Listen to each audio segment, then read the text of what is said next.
बहुत बड़ा मैसेज है जो गुरुजी ने किया है। ये मेरे भाई हैं और इनके लिए मैं कहीं पे भी खड़ा हो सकता हूँ, खड़ा होऊंगा।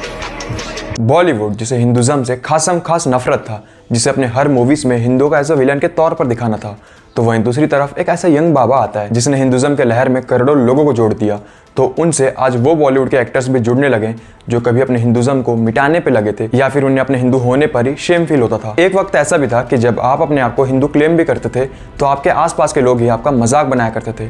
तो कैसे इन सब चीज़ों में एक बदलाव सा आ रहा है। वो हिंदू जो कैसे कुछ समय पहले अपने आप को जातियों में बांटा हुआ था, वो कैसे अब दोबारा अपने हिंदुज़म की ओर लौटने लगा है, और हिंदुज़म के दोबारा प्रैक्टिस करने पर किन लोगों को आज दिक्कत है। कौन है वो लोग जो कि हिंदुज़म को दोबारा सर्वाइव करते हुआ देखना नहीं चाहते। पॉलिटिशियन जो कि हिंदुओं से सिर्फ वोट लेते थे, उन्हें वोट बैंक की तरह यूज करते थे, उन्हें कास्टिज्म में डिवाइड करके। और न्यूज चैनल्स भी हिंदुओं को हिंदू वोट्स को डिवाइडेड वे में दिखाती थी।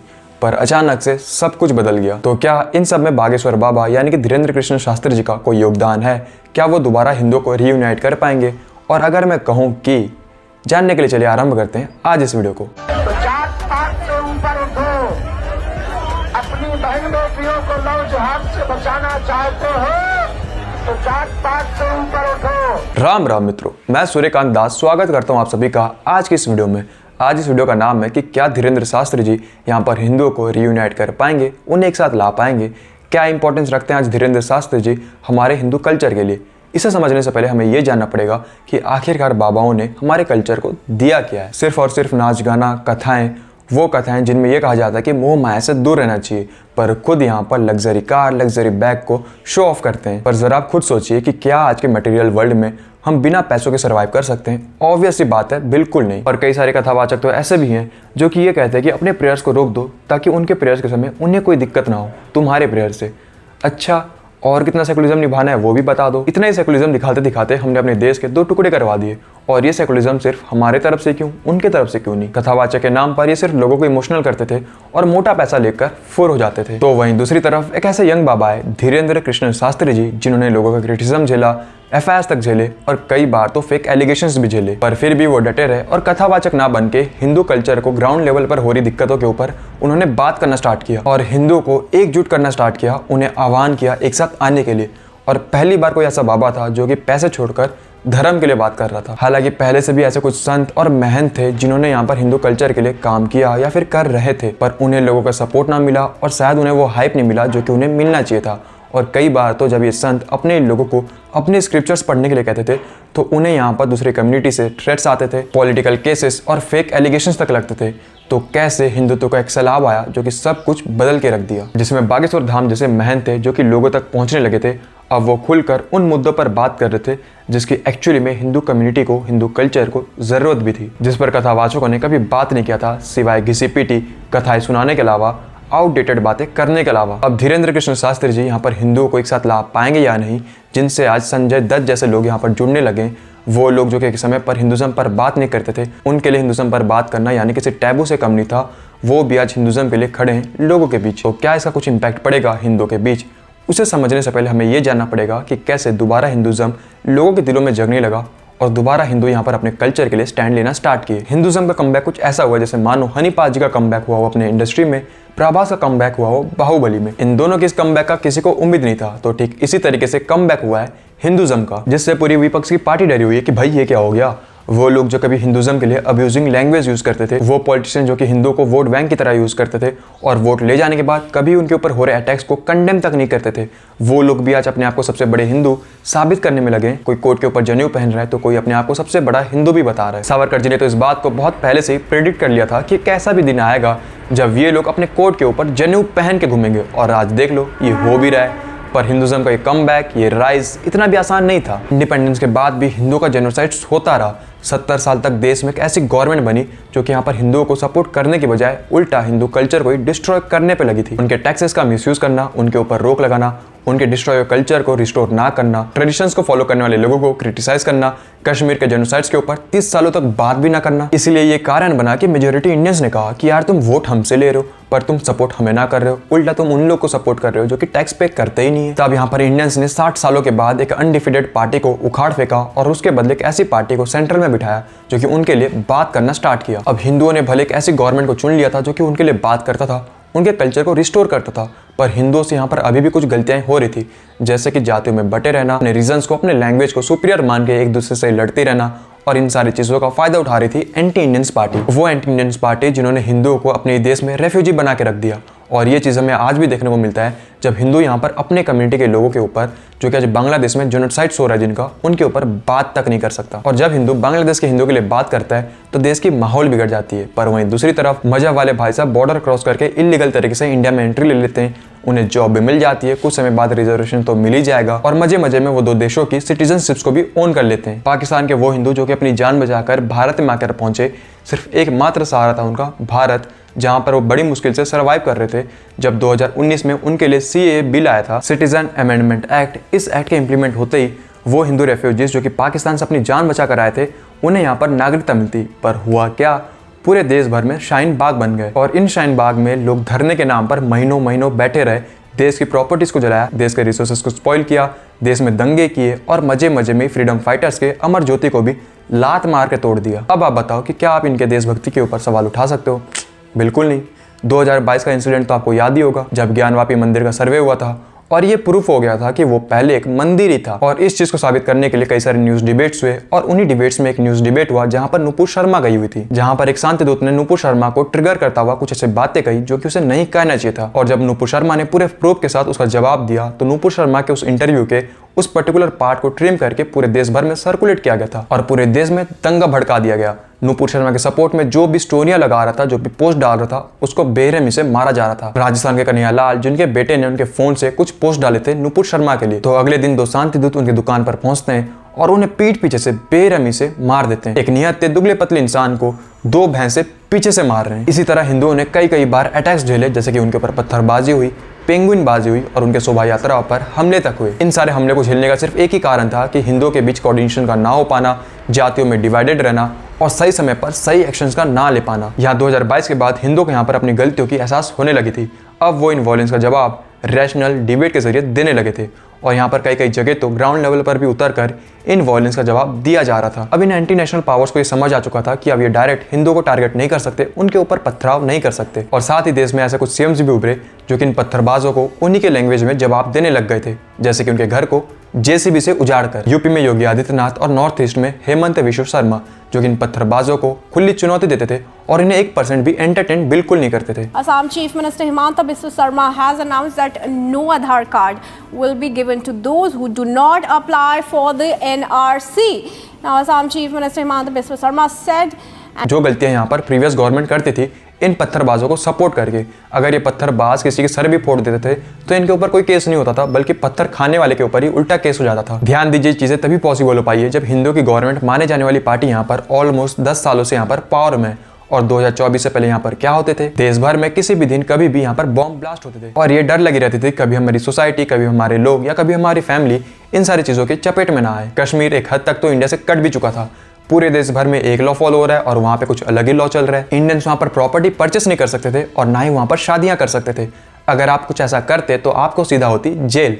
और आयरनी देखो कि पाकिस्तानी आकर वहाँ पर शादियाँ कर सकते थे और उन्हें वहाँ पर सिटीजनशिप भी मिल जाती थी।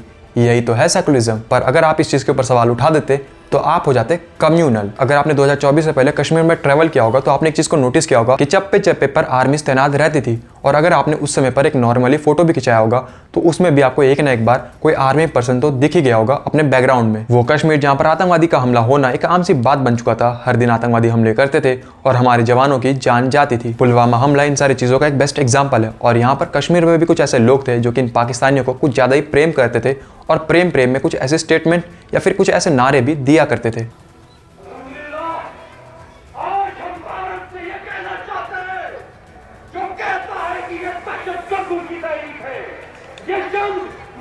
लोगों की तहरीक है, ये जंग 16 नौजवानों की तहरीक है, उसे हम कहना चाहते हैं। पर जैसे ही कश्मीर से 370 आर्टिकल हटा तो सिर्फ कश्मीर में नहीं बल्कि पूरे देश भर में जितने भी आतंकवादी हमले हो रहे थे वो 99.9% कम हो गए। और अब तो कश्मीर में अगर साल भर में एक भी आतंकवादी हमला हो जाता है तो वो भी बहुत बड़ी बात है। ये सारी चीज़ें पॉसिबल हो पाया आप लोगों के अवेयरनेस की वजह से। पर फिर भी यहाँ पर लोगों से कुछ गलतियाँ हो रही थी, जैसे कि लोग यहाँ पर पूरी तरीके से डिपेंडेंट हो चुके थे पॉलिटिकल पार्टीज़ के।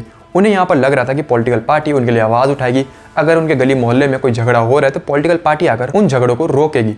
ना तो ये पॉसिबल था और ना ही ऐसा कुछ हुआ भी। उल्टा लोगों के इस ढीलपन की वजह से जेएनयू में नारे लगते थे, देश के टुकड़े होंगे इंशाल्लाह इंशाल्लाह। इंडिया के चिकन नेक के ऊपर कब्जा करके नॉर्थ ईस्ट को इंडिया से काटने की बातें होती थी और आरएसएस के लोगों के लिए तो कुछ खास शब्द कहा जाता था। जब इसके ऊपर लोगों ने उन्हीं के भाषा में जवाब देना स्टार्ट किया तो एक पूरी की पूरी लॉबी खड़ी हो गई थी उन शांति दूतों को डिफेंड करने के लिए। PFI Popular Front of India organisation, जो कि यहाँ पर इंडिया में ऑपरेट हो रही थी, और यहाँ पर इनकी रोड मैप था 2047 तक इंडिया को इस्लामिक कंट्री में कन्वर्ट करने में, यानी कि गजवा हिंद करने में। सोचिए कितने नेक विचार हैं इनके, पर इनके ऊपर बैन लग गया। अब बैन लगने से क्या होता है, बैन तो ऑर्गेनाइजेशन के ऊपर लगा है, पर इनके जो लाखों लोग हैं वो तो खुलेआम ही घूम रहे हैं। जब ऐसे लोगों के ऊपर बैन लगते हैं, ऐसे ऑर्गेनाइजेशन के ऊपर बैन लगते हैं, उनके ऊपर केसेस होते हैं, तो पूरी न्यूज़ चैनल्स और एक लॉबी खड़ी हो जाती है इन्हें डिफेंड करने के लिए। जब इन आतंकवादियों को, हज़ारों लोगों को मारने की वजह से इनको फांसी की सज़ा होती है, तो हमारे देश से ऐसे प्यारे लोग निकल जाते हैं जो कि इन लोगों के लिए आंसुएं बहाते हैं, इनके लिए सहानुभूति रखते हैं, और जब इन्हें फांसी हो जाती है तो पूरे देश भर में दंगा फैला देते हैं। न्यूज़ चैनल्स भी आज तक हिंदुओं को डिवाइडेड वे में कास्टिज्म में दिखाती है। एग्जाम्पल से समझते हैं, किसी स्टेट में अगर इलेक्शन होता है या फिर पूरे देश भर में इलेक्शन होता है तो मुस्लिम कम्युनिटी को दिखाया जाता है एक साथ, तो वहीं पे हिंदुओं को कैसे दिखाया जाता है, राजपूत, यादव, ब्राह्मण, दलित एक्सेट्रा एक्सेट्रा, उन्हें एक साथ क्यों नहीं दिखाया जाता, वो सब तो हिंदू ही हैं। सोचने वाली बात है। जबकि बाजू वाले में तो हज़ारों कास्ट हैं जो कि एक दूसरे को काफिर कह के ख़त्म कर देते हैं उनके मस्जिदों के ऊपर बम फोड़ के, जैसे कि सिया, सुन्नी, देव बरेलवी, अहमदी वगैरह वगैरह। एंटी हिंदू पॉलिटिकल पार्टी जैसे कि कांग्रेस यहाँ पर इन कास्ट सिस्टम्स को और बढ़ावा देती है, कास्टिज्म के ऊपर सर्वे कराकर।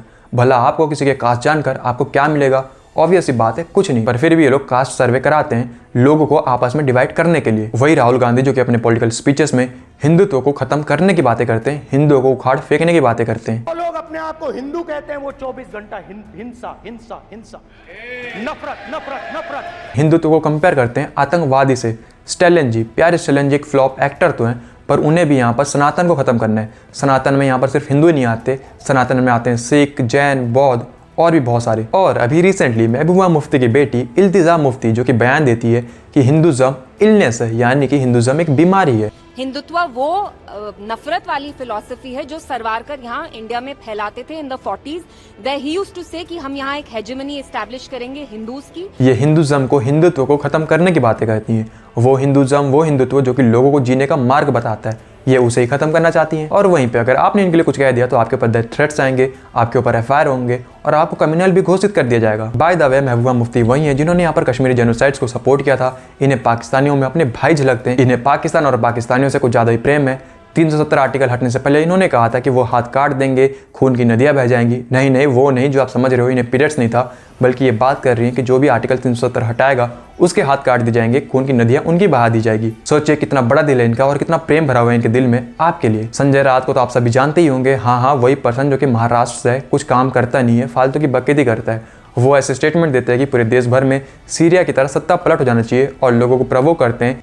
और जिस तरह से कल सीरिया से वहाँ के प्रेसिडेंट क्या उनका नाम बदर देश छोड़ के भाग गया ना, भगाया लोगों ने। छोड़ के कभी ना कभी इस देश में भी एक क्रांति हो सकती है। अभी कि लोग भी सीरिया के जैसे गवर्नमेंट के ऊपर हमले करके तख्ता पलट दें, ये इनकी स्टेटमेंट है अभी रिसेंटली। यहाँ पे राहुल गांधी हो या फिर फ्लॉप स्टैलिन जी, संजय राउत हो या फिर प्यारी खातून इल्तिजा मुफ्ती, इन सभी की आइडियोलॉजी बिल्कुल सेम है। ये लोग प्ले करते हैं वॉर ऑफ नैरेटिव्स को, जो कि ऑलवेज रेडी होता है शांति दूतों को डिफेंड करने के लिए, उनकी गलतियों को छुपाने के लिए। और यहाँ पे बॉलीवुड भी पीछे नहीं है, इनकी आइडियोलॉजी हमेशा एंटी हिंदू होती है। ये हमेशा अपने मूवीज में प्रमोट करते हैं एंटी हिंदू चीजें, और यहाँ पर पाकिस्तानियों को मासूम दिखाते हैं, इंडियन आर्मीज को आतंकवादी दिखाते हैं। इन एक्टर्स की यहाँ पर सिंपैथी किसके लिए होती है? पाकिस्तानियों के लिए, भारत से 4500 किलोमीटर दूर हमास के लोगों के लिए, और अपने देश के बाजू में बांग्लादेश है जहाँ पर आज हिंदुओं के साथ जेनोसाइड हो रहा है, उनके लिए ये लोग एक भी स्टोरियां पोस्ट नहीं करते। और एक टाइम पे तो यही एक्टर्स जेएनयू में जाकर एंटी इंडियन रैलीज को भी अटेंड करते थे, सीए के खिलाफ में प्रोटेस्ट करते थे। पूछ दो कि सीए क्या है तो इनके मुंह से जबान तक नहीं निकलता था। Sir, I don't want to discuss details right now on screen or top of my voice and talk to you. I'll talk about this in more detail with somebody. Amit Shah का कहना है कि जो लोग इंडिया में रह रहे हैं उनको तकलीफ नहीं होगी, चाहे वो कोई भी कास्ट है। बिल्कुल। तो फिर प्रोटेस्ट किस बात का? तो फिर सर आप घर चले जाइए, आप क्यों आके कवर कर रहे हैं प्रोटेस्ट को? जो ऑलरेडी इंडिया में रह रहे हैं उनको कोई तकलीफ नहीं होगी, जी। उनको कोई सवाल नहीं पूछा। हाँ, लेकिन अगर आप देखें उन डिटेल्स में तो ऐसा लग रहा है कि हो सकता है कुछ। संजय दत्त जिनके यहाँ पर कनेक्शन है दाऊद इब्राहिम के साथ, और इनके यहाँ पर कनेक्शंस मिलते हैं मुंबई के बॉम्ब ब्लास्ट में पुलिस के रिकॉर्ड्स के अनुसार। पर एक मूवी बनाई जाती है और इन्हें बहुत ही ग्लोरीफाई करके लोगों के बीच मासूम दिखाया जाता है। और आज वही संजय दत्त बागेश्वर धाम में पहुंचकर उनके सपोर्ट में बातें कर रहे हैं, उनकी रैलियों को अटेंड कर रहे हैं। अब ऐसा कर क्यों रहे हैं? हो सकता है कि कोई पब्लिकली स्टंट हो, सिंपैथी पाने के लिए, या फिर वो सच में अपने धर्म के लिए बातें करना चाहते हैं। अगर वो ऐसा कर भी रहे हैं तो हमें उनकी सपोर्ट तो करना ही चाहिए। कि जिन्हें कहा जाता है कि वो चार्टर प्लेन में चलते हैं, वो सड़क पर बैठे हैं आम आदमी के साथ, कैसा लग रहा है इस यात्रा को? भैया ये जो यात्रा हुई है बहुत बड़ा मैसेज है जो गुरुजी ने किया है। ये मेरे भाई हैं और इनके लिए मैं कहीं पे भी खड़ा हो सकता हूँ, खड़ा होऊंगा। और जमीन पे बैठना भैया, मैं जेल काट चुका हूँ तो जमीन क्या चीज है यार। तो अगर वो अपने कल्चर के ऊपर बात करना चाह रहे हैं तो उन्हें एक मौका देने में क्या ही दिक्कत है। और सिर्फ संजय दत्त ही नहीं बल्कि कई सारे एक्टर्स भी आज अपने कल्चर के ऊपर बात करना स्टार्ट कर चुके हैं। इवन तो यहाँ पर भोजपुरी इंडस्ट्री की फेमस एक्ट्रेस अक्षरा सिंह भी यहाँ पर जगत गुरु राम भद्राचार्य जी के बीच साथ दिख रही है। ये एक बदलाव ही तो है। पहले जो एक्टर्स यहाँ पर मजार और दरगाह घुमा करते थे, आज वो अपने कल्चर के ऊपर बात करना स्टार्ट कर रहे हैं। इसी तरह धीरेन्द्र कृष्ण शास्त्री जी के पदयात्रा से करोड़ों लोगों को ये मैसेज गया कि एकजुट रहोगे तभी सेफ रहोगे, डिस्क्रिमिनेशन के बाउंड्री से निकलोगे तभी सेफ रह पाओगे। धीरेन्द्र शास्त्री जी के उठाए हुए कुछ सवाल भी यहाँ पर लोगों के बीच गए। लोगों को ये समझ में आया कि प्रेम जिहाद क्या होता है। वो न्यूज़ जो उन्हें पता होना चाहिए था न्यूज़ चैनल से, पर उस चीज़ को बता कौन रहा था? एक बाबा। धीरेन्द्र शास्त्री जी के साथ और भी महंत और संत आए जो कि करोड़ों लोगों को और साथ में जोड़ा और उनको एक मैसेज गया कि साथ हो तो सेफ हो। नो डाउट बागेश्वर बाबा के इस मूवमेंट से करोड़ों लोगों तक वो मैसेज गया जो कि किसी तरीके से सोशल मीडिया से अटैच नहीं थे। उन लोगों को यहाँ पर वो बातें समझ आई जिस चीज को यहाँ पर राइट विंग सदियों से चिल्लाते हुए आ रहा था। इस मूवमेंट से हमें भी सीखने को मिलता है कि अगर हमें अपने धर्म की रक्षा करना है तो सबसे पहले हमें फाइनेंशियली, फिजिकली और मेंटली भी स्ट्रांग बनना पड़ेगा। अगर आपके धर्म के ऊपर कोई अभद्र टिप्पणी कर रहा है तो उस पर्सन को वहां पर लॉजिकली जवाब दो। ध्यान दीजिए, अगर आपको आज के डेट में अपने धर्म के लिए कुछ करना है, उसकी रक्षा करनी है, उसे फाइनेंशियली स्ट्रांग बनाना है, तो उसका मतलब ये नहीं कि आप रोड पे उतर जाओ। तो इस चीज़ को आप ऐसे कर सकते हो कि पहले इंडिपेंडेंट बनो, अपने बिजनेस को आगे बढ़ाओ और ग्रेजुएशन के बाद पोस्ट ग्रेजुएशन के लिए देश से बाहर निकलो, वहाँ के एजुकेशन को अचीव करो, उन देशों में भी जाकर नाम कमाओ, पैसे कमाओ, तब जाकर कहीं आप अपने धर्म के लिए स्टैंड ले पाओगे। नो डाउट आज के टाइम पर ग्राउंड लेवल पर भी बदलाव आ रहे हैं। बागेश्वर धाम जैसे बाबा यहाँ पर लोगों को एक्चुअल धर्म समझा रहे हैं। लोगों को ये समझा रहे हैं कि अगर जाति में बटोगे तो आपका फायदा कोई और उठाएगा। और लोगों में भी इस चीज़ का अवेयरनेस आता हुआ दिख रहा है। पॉलिटिकल पार्टी भी ये समझ चुकी है कि अगर वो सिर्फ हिंदू नाम पे वोट लेंगी तो कुछ भी नहीं होने वाला। उन्हें डेवलपमेंट्स भी दिखाना पड़ेगा और एक्चुअली में हिंदुओं के लिए कुछ करके भी दिखाना पड़ेगा। वो एक्टर्स जो कि एक समय पर हिंदुज़म का मजाक बनाते थे, वो आजकल अपने आप को हिंदू कहने पर लगे। तो यही तो है आपके अवेयरनेस का ताकत। सो आई होप कि आज इस वीडियो के जरिए मैंने आपको कुछ इन्फॉर्मेशन दिया। अगर आज का वीडियो आपको अच्छा लगा तो प्लीज़ इस वीडियो को लाइक कर दो। चैनल पर नए हो तो चैनल को सब्सक्राइब कर लो। मिलता हूँ मैं आप सबसे किसी और एक वीडियो में, तब तक के लिए राम राम।